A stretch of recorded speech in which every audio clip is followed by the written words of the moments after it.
Welcome back to Orange Hat Reviews, everyone. Hope you're all having a wonderful day. So, The Godfather Part 2. A lot of people love to say that this movie is superior to the first. Hot take, I disagree. This film is much longer than the first, way more drawn out, and there are mistakes made that they fall under the inconsistent category.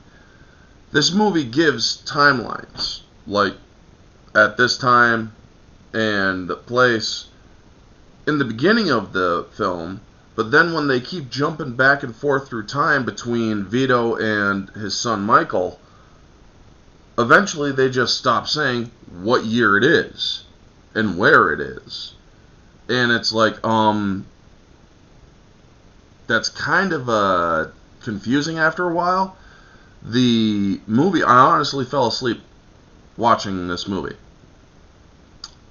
And I had to go back and rewatch it so I could do this review.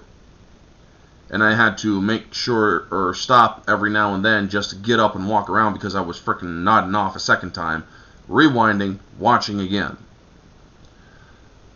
Moviegoer, that makes the movie low in the moviegoer review. Objectively, this movie bored the shit out of me, as well as subjectively. The plot is good, sure. Objectively, this movie is well put together, good, improved work on the cinematography, great acting. Believe me, the story is absolutely good. However, the blending between, plus all the times when you got these people speaking Italian and I have to frickin' pause just to sometimes see what the hell they're saying, that does also get monotonous. But for the most part, objectively, this film is about an 8.5 to an 8, actually. I will knock it down at 2 pegs because when you have an inconsistency where you stop saying what year it is in past sequences, I'm sorry, but that does constitute a flaw. If you're going to start using it, you do it all the way through the movie. You don't just start with it a couple different times and then there you go, stop afterward. No, that's bad movie making. That is objectively bad movie making. So yeah, where Godfather is a 9 out of 10, objectively, Godfather 2 is actually an 8 out of 10 objectively, because they stopped doing the time or the labeling of the time. And it does get confusing. It's like, okay, well, I would like to know when this was. How long of time is passing from Vito's childhood to Vito's ascent to power? This movie didn't do a good job in doing that. So now, subjectively, this movie is where I put Godfather at about a 9 out of 5, or 9.5 out of 10. I would say that Godfather 2 is more of a 8 out of 10, or 8.5 out of 10 subjectively. This movie put me to sleep a couple times. Also, it got boring, but I'm being kind with my subjective. Moviegoer, I will not be as kind. Unfortunately, it's not a deconstruction, it's a based on entertainment value. This movie was not as entertaining as the first. This movie put me to sleep. I had to rewatch it a second time so I could do the review, and I had to rewind during the second viewing just to make sure that I was still awake to see what was going on. So moviegoer, this film drops to about a 7. That's pretty low for a moviegoer. But overall, this movie is pretty good if I can be awake enough to watch it.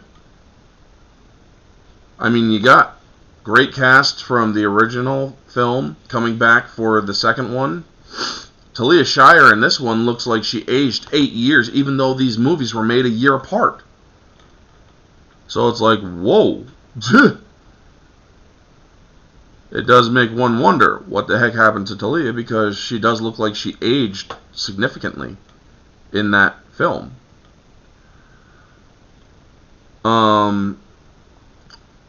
When I see Robert De Niro, as much as I think Robert De Niro is a prick nowadays, I gotta say he does Vito Corleone very well. And I do love how they actually wrap up the story of the guy that killed his mother and his brother when he was just a child and then immigrated to America. I love how they wrap that up. That was just, it's like, oh shit, I know what's about to happen here. However, again, a lot of people say this movie is superior to the second one, or to the first one. No, the original Godfather is, in my own opinion, and objectively speaking, better put together than the second one. The first one is better. That's going by objective standard and subjective standard, in my opinion, which is personal opinion. But anyway, folks, I did want to give this review. Great movie so far. I'm going to be watching the remastered and re-edited third one. The review will most likely be out tonight. But yeah, I wanted to get this out. Hope you all had a good day. Like, comment, subscribe, share, all that jazz. Let me know your thoughts down in the comment section below. Do you think that number 2, with the objective inconsistencies, make it lesser, or do you still think it's better than the second? Is my hot take really a hot take, or does actually people agree with it? Let me know all your thoughts down in the comment section below, folks. This has been Orange Hat Reviews. Have a wonderful day. Stay humble.